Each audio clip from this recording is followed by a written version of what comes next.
Hello everyone. Blaise. I am so thankful that we have got this time to share the word of God. Ndashimira Imana ko tugize uyu mwanya wo gusangira ijambo ryayo. So God has blessed us to have enough, more time to share his heart and to share his word. Imana yaduhaye umugisha wo kugira umwanya uhagije wo gusangira ijambo ryayo n'umutima wayo. So let us pray as we begin this service. Mureke dusenge dutangira aya materaniro. Dear our Heavenly Father, we thank you for this moment. Data mwiza mwiza tugushimiye aka kanya. We thank you for your love. Turagushimira urukundo rwawe. We thank you that you always take care of us. Turagushimira ko utwitaho. Lord, you have given us another opportunity to share the spiritual food. Nyagasani duhande mahirwe yo gusangira ibyo kurya by'umwuka. Lord, prepare our hearts so that we may gain what you have prepared for us. Rero twemere utegure imitima yacu kugira ngo twakire ibyo waduteguriye. Lord, your word cannot come in vain. Ijambo ryawe ntabwo rizagenda ubusa. It always gives us strength and the power to overcome all challenges that we face. Riza rije kutuha imbaraga ndetse no kunesha ingorane zose. In this period of COVID-19, Lord, we need to be powered by you. Ndibiye bya COVID-19 dukeneye guhabwa imbaraga nawe. So if your word is established in our heart, we can receive power and strength to step forward. Igihe ijambo ryagimitswe mu mitima yacu twakira imbaraga zo gutera intambwe imbere. So bless all brothers and sisters umugisha bene data bose and all followers who are listening to this word. n'abakurikira ijambo bose bamugisha. We thank you. Turagushimiye. We pray all these things in the name of Jesus. Yesu tubisenze mu izina rya Yesu. Amen. Amen. So this moment we are going to read from the book of 2 Kings. Muri akanya reka dusome abami ba kabiri. 2 Kings chapter 7. Abami ba kabiri ibice birindwi. I will read from verse 3. Ndasoma mbere ku murongo wa gatatu. So I really hope that if you have your Bible, you can open and you can read all together. Nirigiye ko mwese afite Bibiliya mwazifungura tugasomera hamwe. 2 Kings chapter 7 starting from verse 3. Urwandiko rwa kabiri rw'abami ibice birindwi guhera ku murongo wa gatatu. Now there are 4 leprous men at the entrance of the gate, and they said to one another, "Why are we sitting here until we die?"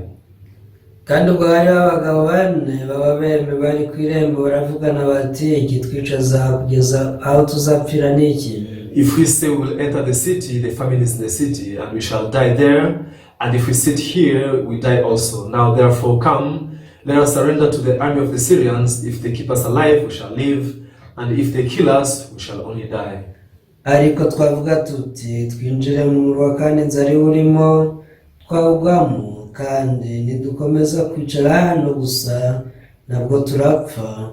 Nuko noneho nimuze dukeze ingabo z'Abasiriya, nibadukiza tuzabaho, nibatwica hose ni ugupfa. And they rose at twilight to go to the camp of Syrians. And when they had come to the outskirts of the Syrian camp, to their surprise, no one was there. Mukabwibwi barahaguruka bajya mu rugerero rw'Abasiriya. Bageze aho urugerero rw'Abasiriya rutangira basanga nta muntu rurimo.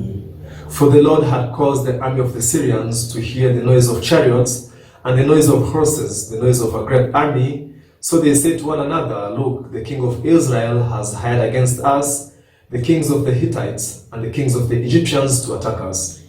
Uwiteka yumvishije ingabo z'Abasiriya ikiri cy'amagare n'icy'amafarashi n'ingabo nyinshi, bituma bavuga bati, "Yemwe umwami w'Abisirayeli yaguriye abami b'Abaheti n'abami ba Egiputa ngo badutere."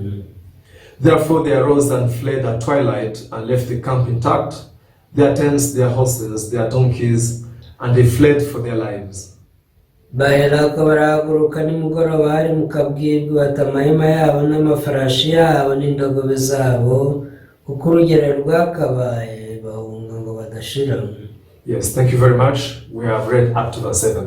Murakoze tugejeje ku murongo wa karindwi. I'm so thankful to God that I have received salvation. Nshimira Imana cyane ko nakira agakiza. So salvation according to the Bible is the forgiveness of sin. Isomye biri usanga ko agakiza ari ukubabarirwa ibyaha. And now God wants to do everything possible so that we can receive salvation. Kandi Imana ishaka gukora ibintu byose bishoboka ngo twakire agakiza. Even the Bible is very thick.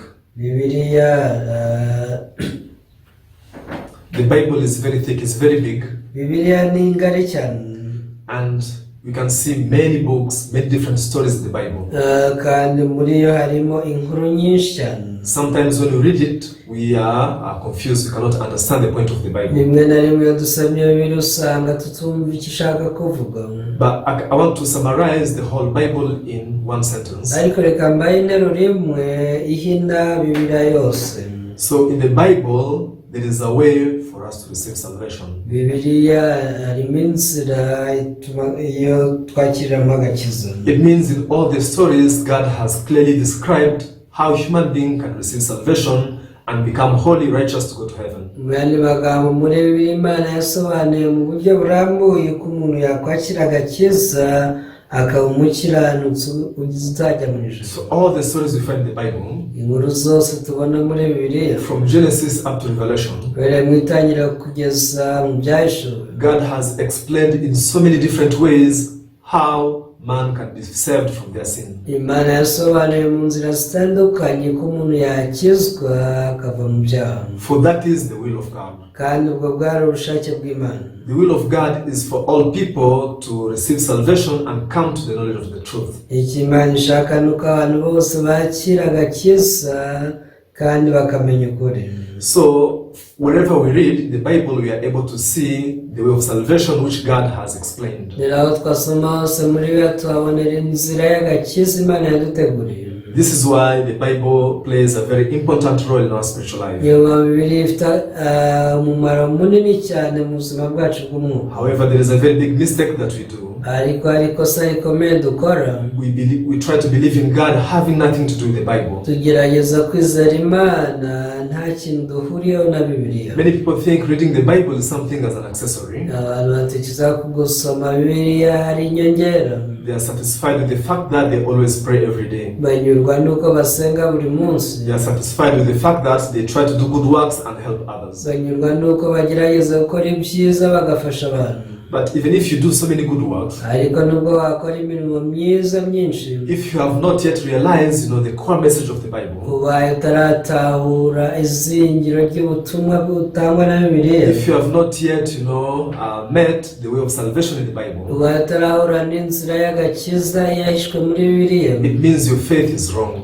ko kwizera kwagupfuye. Now, if you keep listening to the word of God, iyo ukomeje kumva ijambo ry'Imana, you will be surprised. uratangara. Because you will realize that surely the way of salvation is clearly defined in the Bible. icyo nicyo gihe utahura ko ukura ari uko inzira y'agakiza rwose yahishuriwe muri Bibiliya. But something that shocked me is, ikintu cyarangaje rero, we do not understand even what is salvation. ni uko tutumva n'agakiza icyo ari cyo. For many years, I have been thinking that I'm saved nabaye imyaka myinshi nzi ngo narakijijwe just because I go to church. kubera ko najyaga mu rusengero. Of course, there are people who don't go to church. nibyo hari abatajya mu rusengero. Now, because I went to church, I thought I'm different from them. rero kubera ko njye narujyagamo numvaga ntandukanye nabo. And I thought this is the condition, it's a requirement of receiving salvation. ntabwo ni ikintu cyo gisabwa kugira ngo twakire agakiza. There are other people who have changed their behaviors. hari n'abantu bahinduye imyitwarire yabo. They quit drinking.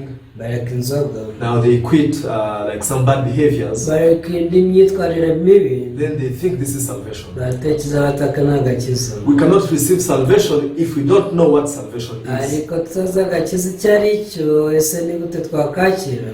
It is not possible. ntabwo bishoboka. Now I want us, through this story in the book of 2 Kings chapter 7, rero ndashaka binyuze mu gitabo cya kabiri cy'Abami ibice 7. I want us to understand salvation biblically. twese twumva agakiza icyo ari cyo mu buryo bwa Bibiliya. Not according to my thoughts. atari uko njye mba mbitekereza. Not according to how many people speak it. atari n'uko abantu benshi babivuga. Not how it is taught in the church. atari uko byigishwa mu nsengero. Let us see how the Bible, how God has explained salvation. mureke twirebere neza uko Imana yasobanuye agakiza. Then every one of us, we can examine our heart, we check if we are standing in the right way of salvation. ibyo biratuma twese twisuzuma turebe niba koko turi mu kwizera, turi mu nzira y'ukuri y'agakiza. Then you can be able to explain what salvation is. icyo nicyo gihe nawe wabasha gusobanurira abandi agakiza icyo ari cyo. And this is how you can have assurance that you have received salvation. ntabwo ushobora kubana n'icyizere cy'uko kuko wakira agakiza. What is salvation according to the Bible? Yesu ugendera kuri biriya agakiza ni iki? We shall read in the book of Luke chapter 1 verse 77.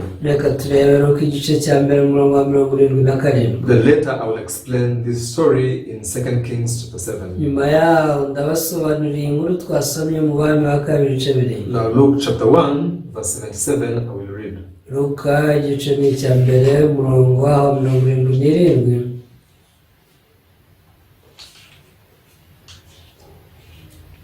If you are there, we will read. Reka tuhasome nimba mwageze. To give knowledge of salvation to his people by the remission of their sins.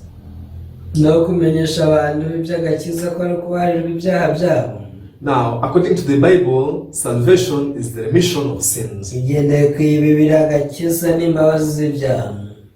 This is why if we are forgiven of our sin, this is when we can say that I have received salvation. Iyi niyo mpamvu iyo twakira imbabazi z'ibyaha ari nacyo gihe tuba tugomba kuvuga ngo nakiriye agakiza. In other words, we say my sins are washed away. Mu yandi magambo tuba tuvuze ngo ibyaha byanjye byose byaragijwe. Or my sins are cleansed. Ibyaha byanjye byarwagiwe. But if your sins are cleansed, are you still a sinner? Ese niba ibyaha byawe byarwagiye byaragejwe ubwo ukiri umunyabyaha. If your sins are forgiven, are you still a sinner? Niba ibyaha byawe byose byarababariwe koko uba ukiri umunyabyaha. According to the Bible, if my sins are washed, if my sins are forgiven, then I am no longer a sinner. Ugendeye kuri Bibiliya ibyaha byanjye byogejwe bikezwa bikababarirwa simba nkiri umunyabyaha. But why do people think, I have received salvation, but I'm still a sinner?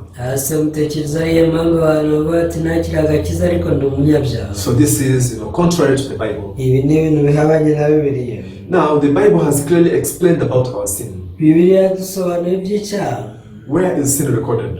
Ese icyaha cyanditswe. We can read one more verse. Now in the book of Jeremiah chapter 17 verse 1. Now this verse is very interesting. Jeremiah chapter 17 verse 1 we shall read again.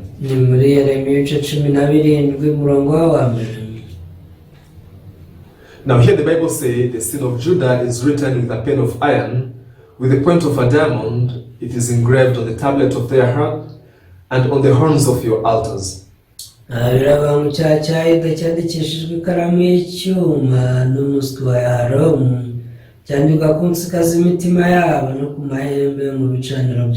now I'm going to explain to you how our sin can be forgiven. How can our sin be washed away? So that we can attain salvation biblically.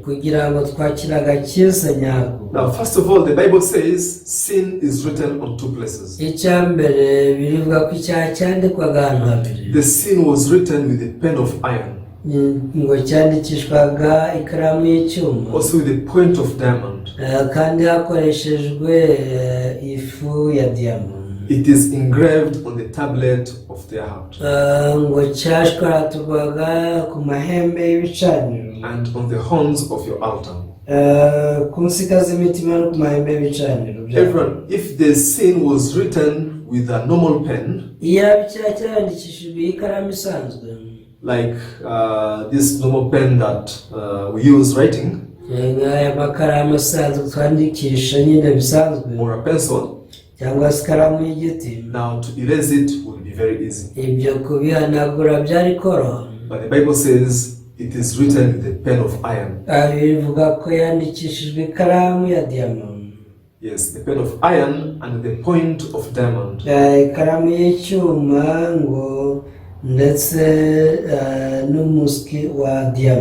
Out of all minerals in the world, diamond is the strongest, metal.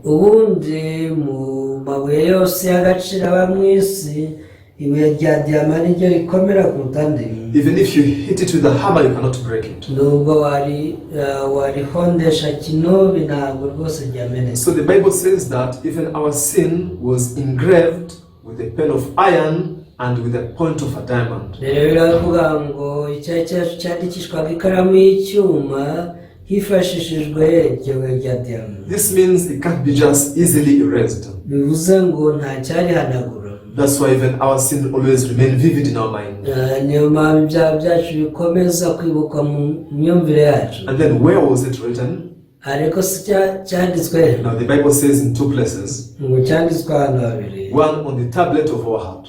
Ahambere ngo ni munsi y'imitima yacu. Secondly, on the horns of the altar. Ahandi ngo ni ku mahembe y'ibicaniro byabo. Now, on the tablet of our heart, it means sin is still remembered in our heart. Ku nsiga z'imitima yacu bivuze ko turi abantu bahora bibuka ibyaha biri mu mitima yacu. The sins you have committed, you can remember them at any time. Ibyaha wakoze ukomeza kubyibuka mu mutima wawe. Even those which you committed long time ago, nibyo wakoze kera, you still remember them. Urabyibuka. Like me, I still remember the sins I've committed when I was in a primary school. Nanjye nibuka ibyaha nakoze nyiri mu mashuri abanza. Sometimes I used to steal. I used to fight with my friends. I still remember them very well. Even though many years have passed. Why is it so?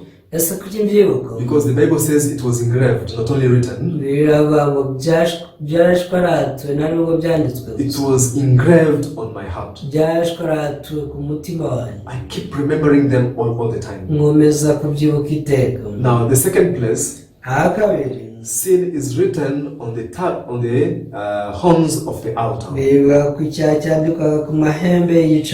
The altar is in heaven. In the holy tabernacle of God. Now sin is written in front of us and even in front of God. So God knows all the sins you have committed. Even what you committed in hiding. Everything you did in darkness. Now they are known to God because they are also recorded now in the presence of God.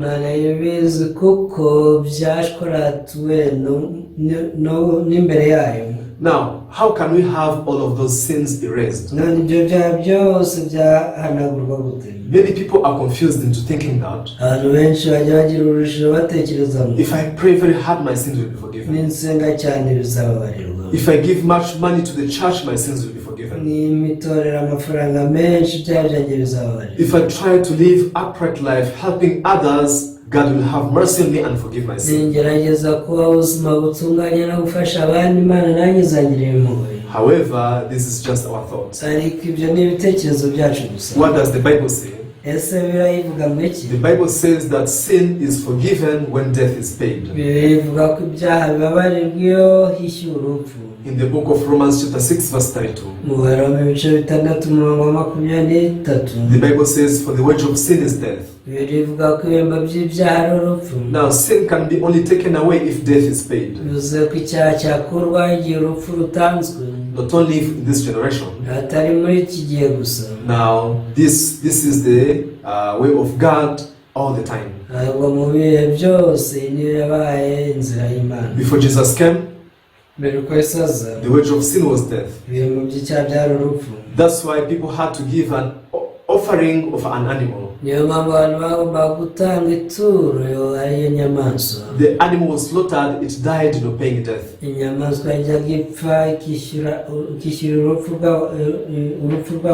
the Old Testament people did not just pray to ask forgiveness of their sin. God said, whoever commits sin, shall bring an offering, a female goat without a blemish.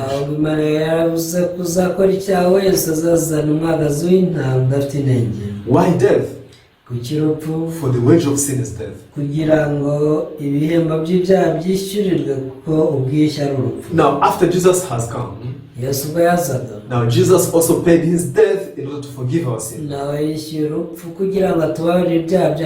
Now in front of God, God can only accept death and the shed of blood in order to redeem sin.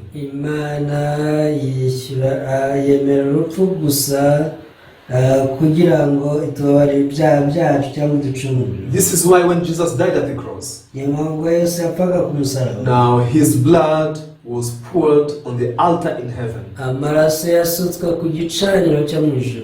now it was, sprinkled on the horns of the altar. ndetse anyanyagizwa ku mahema y'igicaniro cyo mu ijuru. This is what you can read in the book of Hebrews chapter 9. Iki ni cy'Abaheburayo igice cya 9 hatubwira. For we not enter into the holy place with the blood of goats and bulls, Biraba ngo ntiyinjizwa ahera cyane n'amaraso y'ihene cyangwa y'ibimasa, but with his own blood he obtained now eternal justification. ntabwo yinjijwe n'amaraso ye bwite, amaze kutubonera gucungurwa ku iteka. Now through the blood of Jesus Christ, Mu maraso ya Yesu rero all of our sins were redeemed. ibyaha byacu byose byaracunguwe. The sins that were written on the horns of the altar. Ibyaha byanditswe ku mahema y'igicaniro. Now Jesus had to paint his blood on the horns of the altar. Yesu yagombaga kubitwikiriza amaraso ye.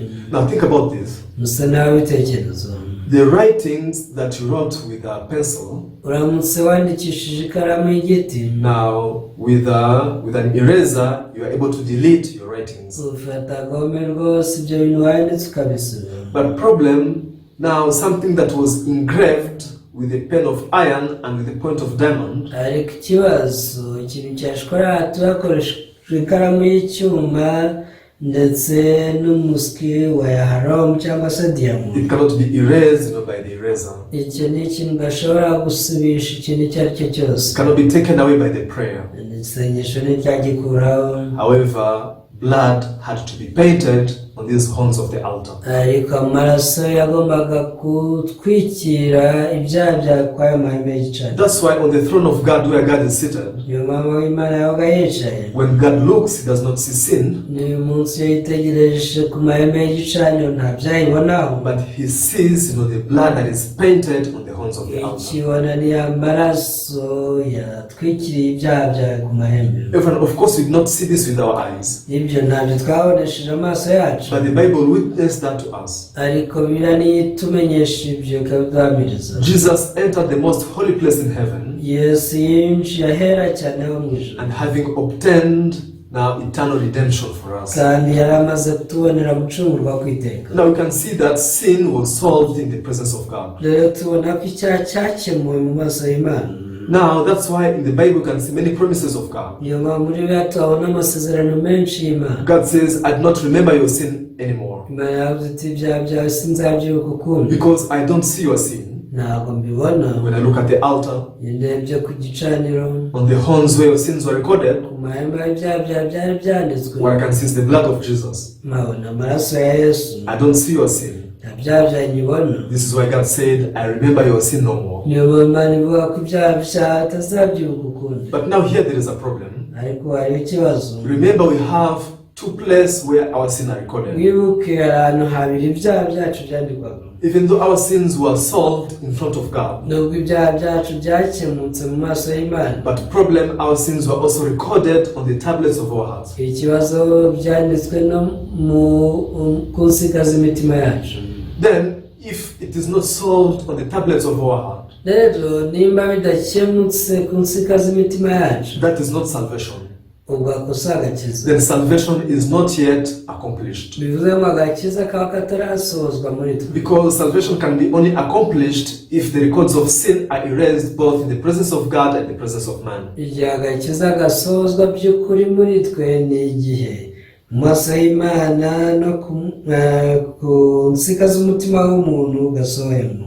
Let me just give you an example. reka mbahe urugero. Sometimes, you make a recordings and you type something in your computer, rimwe na rimwe hari igihe wandika ibintu muri mudasobwa yawe ubikamo, but with the fear to lose them, ariko ko ufite ubwoba bwo kubitakaza, you may save, the same file also on the external hard disk or on a USB drive. ushobora kubibika no ku kindi gikoresho bita disk cyangwa se kuri flash. Now you have, two places where you kept your record, your file. bivuze ngo bya bintu byawe ushaka kubika wabitsa ahantu habiri. One file is kept in your computer. hari bimwe wabitse muri mudasobwa. Now another file is copied to the external, like a USB. hari ibindi noneho wabitse kuri USB. However, if you no longer need that file, ariko iyo utakibikeneye and you don't want anyone to see that file, yewe udashaka nuko hari uzabibona, now let's say you go to your computer and you delete that file. reka tuvuge ko ugiye muri mudasobwa yawe ukabisibamo. Even if you delete it from your computer, nubwo wabisibye rero muri mudasobwa, but as long as the file now remains in the USB or on your external hard drive, uramutse warabirekeye kuri cya gikoresho cyawe cyo hanze, the file is still there. nubwo biba bikiriho. Whenever you connect your flash disk to the computer, you will see the file once again. cya gikoresho cyane wongera kugihuza na mudasobwa yawe, bya bintu wari warabitseho uzabibona. You cannot see that the file disappeared completely. ntabwo uzabona ko byavuye burundu. If you want to take it away completely, nushaka kubijugunya burundu rero, you must delete it from the computer, also from your external hard disk or your flash disk. ni ngombwa kubisiba hombi, yaba muri mudasobwa yawe no kuri cya gikoresho wabibitseho cyo hanze. Now this is the same also with our salvation. nicyo kimwe n'agakiza. Everyone, our sins were erased in the presence of God. ubundi ibyaha byacu byamaze guhanagurwa mu maso y'Imana. This is an undebatable, topic. ibi rwose ni ingingo tudakwiye kujyaho impaka. Because the Bible clearly speaks of that. ni Bibiliya bivuga that our sins were covered by the blood of Jesus. bivuga ko ibyaha byacu byatwikiriwe n'amaraso ya Yesu. God on his side, he gave so many promises, Imana yatanze amasezerano menshi, saying that I will not remember your sin anymore. iravuga iti ibyaha byawe n'ubugome bwa sinzabyibuka ukundi. Now God has no problem with us again, nta kibazo Imana ifitanye natwe, but the problem is now us. ariko ikibazo ni twebwe tugifite. The sin is still vivid in our mind, ibyaha bikomeza kuba mu mitima yacu, and unless it is also solved in our heart, rero biramutse bidakemutse mu mitima yacu, we remain sinners, dukomeza kuba abanyabyaha and we are the people to perish. kandi tuba twiteguye kurimbuka. So how can the sin written in our hearts also be forgiven? none ibyaha byanditswe mu mitima yacu byo bizababarirwa bite? How can it be erased? ese bizahanagurwa bite? Jesus said, Yesu yaravuze ati, now come to me, you who labor and are heavy laden, mwese abarushye n'abaremere muze munsange ndabaruhura. and I will give you a rest. ndabaruhura. When can we get a rest? ni ryari waruhuka? When we go to Jesus. igihe ugiye kuri Yesu. However, because of sin in our heart, ariko kubera icyaha kiri mu mitima yacu, now we hesitate to go before Jesus. turashidikanya ntitujye imbere ya Yesu. Now Jesus is speaking to us. Yesu arakutubwira ati, You shall know the truth, muzamenye ukuri, and the truth will set you free. ukuri kuzababatura. Even though sin was erased in the presence of God, nubwo ibyaha byahanaguwe mu maso y'Imana, but still until now there is no freedom in our heart, ariko niyo munsi nta mudendezo uri mu mitima yacu, because we still have the conscience of sin, kubera ko twibuka ibyaha. and it does not allow us to go before God. ibi bituma tutajya imbere y'Imana. Because of that, Jesus said, ibi byatumye Yesu avuga ati, you shall know the truth, bimumenye ukuri, and the truth will set you free. ariko kuzababatura. God has no problem. nta kibazo ufite, The problem is left with us. ikibazo ni mwe mugifite. Now, the story that we read today inkuru twasomye uyu munsi in the book of 2 Kings chapter 7. rwa kabiri rw'abami ibice 7. Now, here there is something very important we need to look at. hari ikintu cy'ingenzi tugomba kuhareba. You see, God used the 4 lepers in order to save the city of Samaria. mbere burya Imana yakoresha abahebe bane ngo ikize umurwa w'i Samariya. Now, at this time, because of the war between Israel and Syria, kuri iyi nshuro kubera intambara hagati y'Abisirayeli n'Abasiriya, the Israelites were defeated. Abisirayeli baraneshejwe, Many of their territories were occupied. ndetse ubutaka bwabo burigarurirwa. Now they were left only with the capital city of Samaria. basigaranye gusa agace k'umurwa ka Samariya. And now they locked the gates of the city. They were inside of the city, Ab'isamariya bikingiraniye mu murwa mo imbere, because Syrian soldiers had encamped now surrounding the city. abasirikare b'Abasiriya bari bamaze kugota ahantu hose hakikije umurwa. Now, because the citizens of Samaria knew this, abaturage b'i Samariya barabimenye, nobody could dare to go outside. nta n'umwe batinyukaga gusohoka. In their mind, they knew Syrian soldiers are here waiting for us to go out and kill us. mu bitekerezo by'abati, abasirikare b'Abasiriya baradutangatanze hirya no hino ngo batwice. However, the story that we read ariko inkuru twasomye Now God used 4 lepers. Imana yakoreshejemo ababembe bane. They just surrendered to the Syrian soldiers. icyo bakoze bamanitse amaboko bajya mu rugerero rw'Abasiriya. However, on their way to the Syrian camp, ariko baherekeje mu rugerero, now God made their footsteps to be heard as a great army and chariots attacking Syrian soldiers. Imana yakoresheje ibirenge byabo kugira ngo Abasiriya bumve ko batatswe. So even before they arrived in the Syrian camp, na mbere yuko bagera rero mu rugerero, all Syrian soldiers had evacuated, they had run away. Abasiriya bari bamaze kuva mu rugerero bahunze birutse. Now 4 lepers didn't find anyone in the Syrian camp. ubwo abandi bane bageraga mu rugerero nta Musiriya n'umwe w'umusirikare wahabonye. Please listen to this carefully. Mutege amatwi mwitonze. When 4 lepers entered into the Syrian camp, ubwo abandi bane binjiraga mu rugerero rw'Abasiriya, they didn't see even a single Syrian soldier. nta musirikare n'umwe babonye w'Umusiriya. So why aren't the people in the city of Samaria come out? none se kubera icyo abantu b'i Samariya batasohotse? Now we have seen that there is no soldier in the Syrian camp. ubu turabona nta ngabo n'imwe iri mu rugerero rw'Abasiriya. However, now the Samaritan citizens are still afraid. They are still locking themselves into the city. ariko no kugeza ubu Abasamariya bose bari bikingiraniye mu murwa batabasha kusohokamo. They are afraid to be killed by Syrian soldiers. babaga bafite ubwoba bwo kwicwa n'ingabo z'Abasiriya. Where are Syrian soldiers?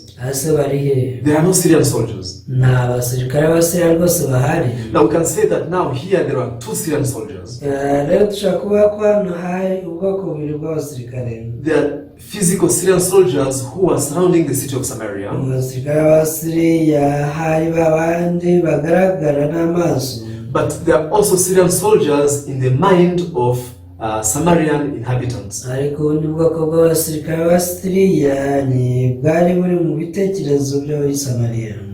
I don't know if you catch this point. sinzi nimba ibi mubyumvise. Let me repeat it once again. Kamisubiremo. There are 2 types of Syrian soldiers. hari amoko abiri y'abasirikare b'Abasiriya. There are Syrian soldiers who are surrounding the city in reality. hari abangaba bari bamaze kugota rwose umurwa w'i Samariya. But also there are other Syrian soldiers just in the heart, in the mind of Samaritan, citizens. ariko hari n'abandi basirikare b'Abasiriya bari mu bitekerezo by'ab'i Samariya. Now the story that we read today, inkuru twasomye rero uyu munsi, when 4 lepers went to the city of Samaria, ubwo ababembe bane bajyaga mu rugerero rw'Abasiriya, they didn't find anyone.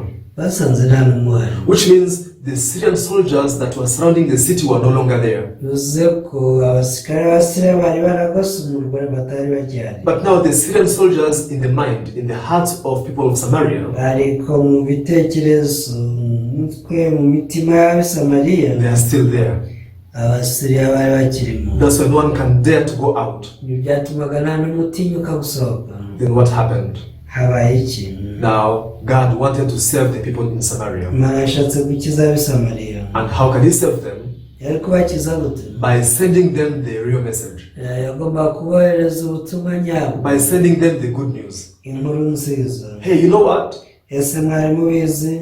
There is no Syrian soldier here anymore. nta musirikare w'Umusiriya ukiri hano. Why are you still afraid? ese kuki mufite ubwoba? Why don't you come out of the city? kuki mutasohoka mu? Hey, we can be killed by Syrian soldiers. ati twakwicwa n'Abasiriya, abasirikare babo. But you don't know that there are no Syrian soldiers anymore? ariko si ubwo ntabwo mwamenye ko nta basirikare b'Abasiriya bagihari? Why are you still afraid? kubera iki mugitinya? Why should you die of hunger? kuki mwakwicwa n'inzara? Come out, there is no Syrian soldier. musohoke, nta basirikare b'Abasiriya bahari. Now, this is the good news that 4 lepers brought to the city. iyi ari inkuru nziza abandi bane bazaniye ab'i Samariya. Because if the people in Samaria do not hear the good news, iyo abantu b'i Samariya batumvishe iyi nkuru nziza, every single one of them will die of hunger up to the last person, aba bose bari kwicwa n'inzara kugeza ku wa nyuma, with the fear to go out and be killed by Syrian soldiers. kubera ubwoba bwo kudashaka kujya hanze ngo baticwa n'abasirikare b'Abasiriya. But where are Syrian soldiers? hasi abasirikare b'Abasiriya bari he? They are nowhere to be found. nta namwe babona. This is the story of our salvation. Iyi rero ni inkuru y'agakiza kacu. There are two different kinds of sins. Hari ubwoko bubiri bw'ibyaha. There is a sin written in the presence of God. Hari icyaha kiri mu ruhande rw'Imana cyanditswe mu maso y'Imana. There is another sin written in our heart. Ariko ni icyaha cyanditswe mu mitima yacu. Just like all Syrian soldiers ran away, nk'uko abasirikare b'Abasiriya bose bahunze, in the same way also the real sin written before God was erased by the blood of Jesus. natwe icyaha nyirizina cyari cyanditse mu maso y'Imana cyatwikiriwe n'amaraso ya Yesu. Then what about sin in our heart? How can it be solved? none ubwo icyaha kiri mu mitima yacu kizakemurwa n'iki? When we hear the good news, igihe tuzumvira inkuru nziza, when we hear the truth. igihe tuzumvira ukuri. That's why Jesus said, impamvu Yesu yavuze ati, you shall know the truth and the truth will make you free. muzamenya ukuri kandi ukuri kuzababatura. Now after the citizens of Samaria knew this good news, rero abaturage b'i Samariya bakimara kumva iby'iyi nkuru nziza, everyone could go out. buri wese yarasohotse, Everyone could go to the farm, harvest food. kagiye mu murima gusarura imyaka. People went to the Syrian camp and they took food from the Syrian soldiers. abandi barasohoka bajya mu rugendo rw'Abasiriya bakuramo ibyo kurya. They were saved of hunger. barakijijwe urupfu rw'inzara. Now they were saved from death. urupfu rwari rugiye kubatwara rw'inzara bararukize. In the same way, when the good news comes to our heart, niko bitugendekereye inkuru nziza igeze mu mitima yacu. we are able to be free from the sin that was in our heart. icyo ni cyo gihe tubohoka icyaha cyabaga mu mitima yacu. Then what is the good news? Yesu inkuru nziza ni iki? The good news is what Jesus has done for us. inkuru nziza ni ibyo Yesu yadukoreye. When Jesus said, you shall know the truth and the truth will set you free. Yesu avuze ko muzamenya ukuri kandi kuzabatura. The truth he meant, the truth now he was referring to, ukuri abavuga aho ngaho is that his blood now covered all of our sins in the presence of God. nuko amaraso yamaze gutwikira ibyaha byacu. Now this good news needs to be known in the hearts of people. kukuri inkuru nziza igomba kumenyekana mu mitima y'abantu bose. Once people know this, igihe abantu bamenye ibi, that is how even sin will be erased from their hearts. uku ni nako cya cyaha kizanagurwa mu mitima yabo. Even all of my sins were covered in the presence of God 2000 years ago. ibi ngibi Yesu yabikoze mu myaka 2 ishize. But for more than 18 years, I lived still suffering from sin. ariko namaze imyaka irenga 18 mbabazwa n'icyaha. Because that good news had never entered in my heart. kubera ko iyo nkuru nziza yari itarinjira mu mutima wanjye. Even though I had no problem with God. iyo ntagira ikibazo kiri hagati yanjye n'Imana. Even though there was no problem, there was no longer enmity between me and God. nubwo nta bwanzi bwari bukiri hagati yanjye n'Imana. But because I didn't know this, kubera ko njye ntari mbizi, now I kept suffering from sin. nakomeje kubabazwa n'icyaha. Just like the people of Samaria thought they are surrounded by soldiers who are not there. nuko abantu b'i Samariya batekerezaga ko bakigoswe n'abasirikare b'Abasiriya badahari. Also, I was affected by sin which was no longer there. nanjye nagizweho ingaruka n'icyaha kitari gihari. However, by knowing this good news, ariko menye inkuru nziza, all of your sins were erased in front of God. ibyaha byose byogejwe n'amaraso ya Yesu byaranaguwe imbere y'Imana. All of your sins were taken away. ubu byose byakuweho. This good news came to my heart. inkuru nziza yaje mu mutima wanjye. This truth of the works of Jesus came to my heart. ukuri kw'imirimo ya Yesu kwinjiye mu mutima wanjye. That it set me free from the sin that was also biting my heart. twahise kumbatura ububata bw'icyaha bwari buboshye umutima wanjye. From then on, I began to testify. kuva icyo gihe nibwo natangiye guhamya. God, I am no longer a sinner. kandi Mana singira umunyabyaha. God, I am righteous. Mana ubu ndi umukiranutsi. For my sins that were written in your presence were covered by the blood of Jesus. ibyaha byanjye byari byanditswe mu maso yanjye byatwikiriwe n'amaraso ya Yesu. God, thank you that I have known this. Mana ndagushimiye ko mbimenye.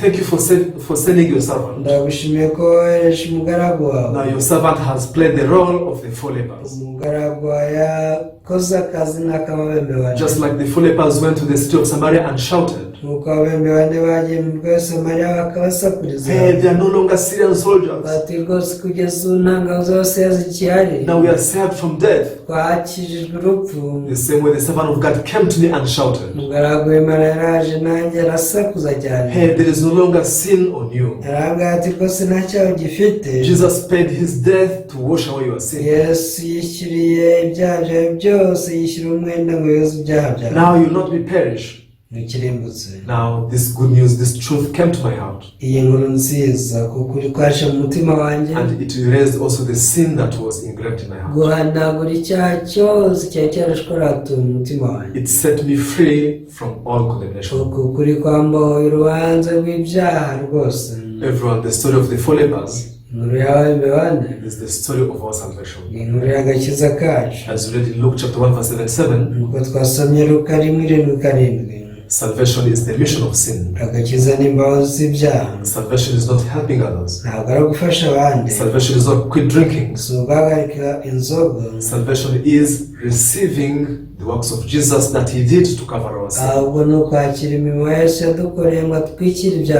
Then in this way, sin that was written in the presence of God is erased. Even sin that was engraved in our heart is also erased. Now we are able to go before God freely. That is salvation. Everyone, you all know what Jesus did for you,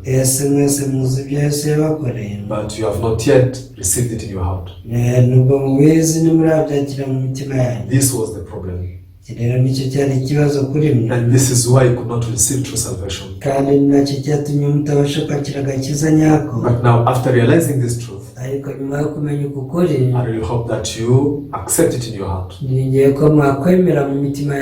longer condemn yourself. No longer say that you are a sinner.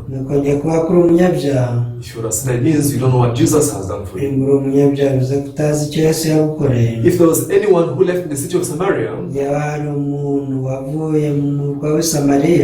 I mean, if there's anyone who was left there, who stayed there, I mean, I can't go out.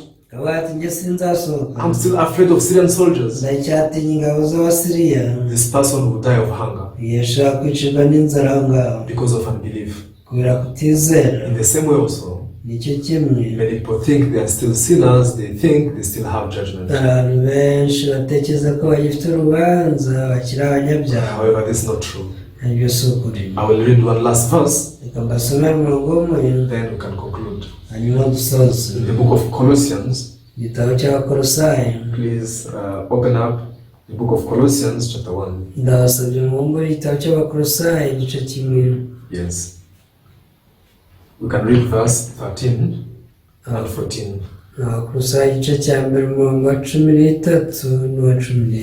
Now here the Bible says what Jesus, what God has worked for us in. Colossians chapter 1 verse 13 and 14 we will read.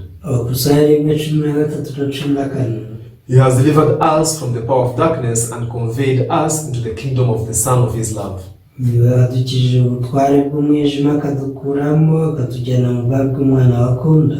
What is the power of darkness? The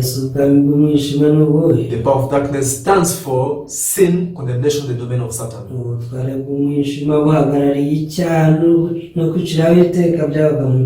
But the Bible says he has delivered us from there. And he conveyed us into the kingdom of the Son of his love. What's the kingdom of the Son of his love? It is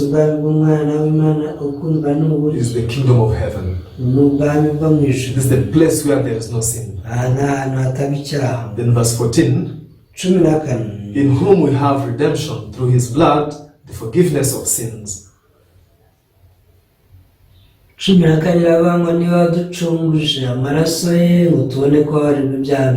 Yes. Now, through the redemption of the blood of Jesus, we have acquired the forgiveness of our sin. So I really hope that you unite your heart with the Bible, with the Word of God. If the redemption of the blood of Jesus made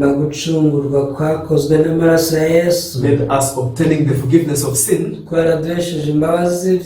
it means this is the true salvation.